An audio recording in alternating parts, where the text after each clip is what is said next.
அரசியலே சரியில்லைங்க. திமுக அரசியல் சரியில்லைங்க. அரசியலே சரியில்லை. ஓகேண்ணா. அது போட்டோக்காக வீடியோக்காக செய்யறாங்க. சில இதெல்லாம் செஞ்சுட்டு இருக்காங்க. அந்த டைம்ல செஞ்சுட்டு வீடியோ எடுத்துட்டு போயிடுறாங்க. ஆனா போய் உள்ள போய் கேட்டா தான் தெரியுது அவங்களுக்கு செஞ்சிருக்குமா இல்லையான்னு சொல்லிட்டு எவ்வளவு பேர் கத்துறாங்க. மக்களுக்கு வந்து எதுவுமே ஈஸியா கிடைக்கலங்க. எல்லாமே கஷ்டப்பட வேண்டியதா இருக்கு. ஒரு கவர்மெண்ட் ஆஃபீஸ் போனா எதுவும் கிடைக்க மாட்டேங்குது. நமக்கு வந்துட்டு தேவையான ஒரு டிரான்ஸ்போர்ட்லயும் சரி பாத்தீங்கன்னா ஒரு ரோட் ஃபெசிலிட்டியும் கிடையாது.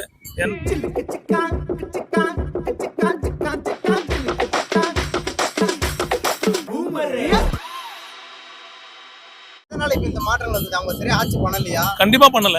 தமிழ்நாட்டுல ஆட்சி சரியில்லைன்னு நான் சொல்லுவேன். என்ன எதிர்பார்த்தீங்க அவங்க பண்ணலன்றது? அதாவது மக்களுக்கு வந்து எதுவுமே ஈஸியா கிடைக்கலங்க. எல்லாமே கஷ்டப்பட வேண்டியதா இருக்கு. ஒரு கவர்மெண்ட் ஆஃபீஸ் போனா எதுவும் கிடைக்க மாட்டேங்குது. நமக்கு வந்துட்டு தேவையான ஒரு டிரான்ஸ்போர்ட்லயும் சரி பாத்தீங்கன்னா ஒரு ரோட் ஃபெசிலிட்டியும் கிடையாது. என்ன வண்டிங்க வாங்கினாலும் வண்டி ஃபுல்லா டேமேஜ் ஆயிடுது. பிரச்சனை தான். எங்க போனாலும் பிரச்சனை தான். கூட்ட நெரிசல் எங்க போனாலும் கூட்ட நெரிசல். சிக்னல் பிரச்சனை இருக்கு. கரண்ட் பிரச்சனை இருக்கு. எல்லாமே பிரச்சனை தான். கவர்மெண்டால சரி பண்ண முடியல. இதெல்லாம் முக்கியமான ஒரு கருத்து வந்து மக்களுடைய கோரிக்கை மூலியமா வைக்கிறது வந்து பெண்களுக்கு பாதுகாப்பு இல்ல அப்படின்னு நிறைய பேர் வைக்கிறாங்க. இந்த ஆட்சியில தளபதி வந்தாருன்னா அந்த பாதுகாப்பு இருக்குமா பெண்களுக்கு? கட்டாயம் இருக்கும். அதுக்கான ஸ்டெப்ஸ் எல்லாம் பண்ணிட்டு இருக்காரு அவரு. சில நியூஸ் எல்லாம் பார்க்கும்போது தெரியுது எங்களுக்கு. அதனால வந்துட்டு நாங்க நம்புறோம். திமுக மேல குற்றச்சாட்டு என்ன குற்றம்? முதல் அரசியலே சரியில்லைங்க. திமுக அரசியல் சரியில்லைங்க. அரசியலே சரியில்லை. ஓகேண்ணா. தமிழகத்துக்கு பார்த்தீங்கன்னா பெண்களுக்கு பாதுகாப்பு சொல்றாங்க இல்லையா? என்ன விஷயத்துல பாதுகாப்பு இல்லைன்னு நினைக்கிறீங்க? வேலை வாய்ப்பு சரியாக பண்ணி கொடுக்கலாங்க. அவங்களுக்கு ஃப்ரீன்னு கொடுக்குறாங்க. அந்த ஃப்ரீ கூட சரியா போய் சேர்றது இல்லை அவங்க கிட்ட போயிட்டு. மெயினா வந்துட்டு அவங்களுக்கு தேவையான ஒரு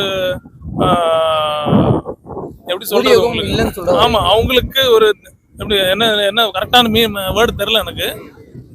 கரெக்டா அவங்களுக்கு தேவை, அவங்க சேர வேண்டியது கரெக்டா சேர மாட்டேங்குது. போயிட்டு சொல்றாங்க தரேன்னு சொல்லிட்டு எதுவும் கிடைக்க மாட்டேங்குது அவங்களுக்கு. சும்மா பப்ளிசிட்டி பண்றாங்க, தந்திருக்கோம் கொடுக்குறோம் எதுவும் வந்து சேர மாட்டேங்குது. எதுவுமே இல்ல. ஆமா அதுதான் சொல்லிட்டேன். அந்த அரசு நிறைய செஞ்சிட்டு இருக்காங்கல்ல ஆட்சியில. அது போட்டோக்காக வீடியோக்காக செய்யறாங்க. சில இதெல்லாம் செஞ்சுட்டு இருக்காங்க. அந்த டைம்ல செஞ்சுட்டு வீடியோ எடுத்துட்டு போயிடுறாங்க. ஆனா போய் உள்ள போய் கேட்டா தான் தெரியுது அவங்களுக்கு செஞ்சிருக்குமா இல்லையான்னு சொல்லிட்டு எவ்வளவு பேர் கத்துறாங்க. ஆனா தயவுசெய்து நீங்களும் நினைக்காதீங்க வீடியோக்காக நான் பேசுறேன்னு சொல்லிட்டு நான் மனசார தான் பேசிட்டு இருக்கேன். ஓகேண்ணா. நெக்ஸ்ட் வந்து பாத்தீங்கன்னா போறாங்க. ஓகே, எதுவும் மழை பெஞ்சுச்சுன்னா அந்த போட்டோ சொல்லிருக்காங்க.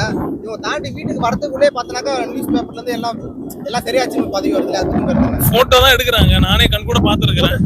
போட்டோ ஷூட் எடுக்கிறாங்க, பைப் வைக்கிறாங்க, போட்டோ ஷூட் எடுக்கிறாங்க. எடுத்தாச்சா என்னவா பண்றீங்க? இல்ல நான் வீடியோ எடுக்க வந்தேன், முடிஞ்சு போச்சு.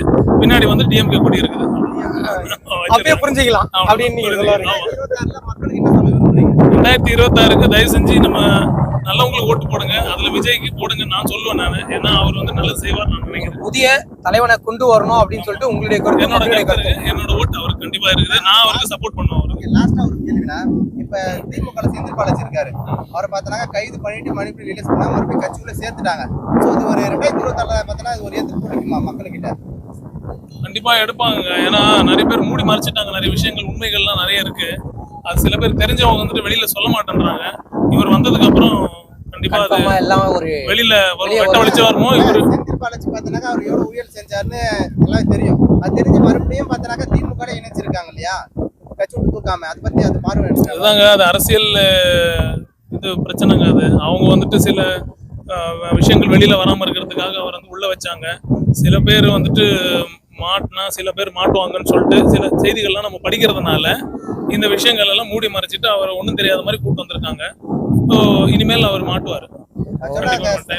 நிறைய பேர் என்ன சொல்றாங்கன்னாக்கா, இங்க முதலமைச்சர் வந்து பாத்தீங்கன்னாக்கா ஸ்டாலின் கிடையாது, உண்மையுமே முதலமைச்சர் வந்து செந்தில் பாலாஜி தான். அவருடைய கைக்குள்ளேயே தான் பார்த்தா இவர் ஒரு செயல்பட்டு இருக்காருன்னு பார்த்தீங்கன்னா கருத்து வைக்கிறாங்க. அது சீக்கிரம் வெளியே வருங்க. அது வந்ததுக்கு அப்புறம் வெளியில வரும் சில விஷயம்.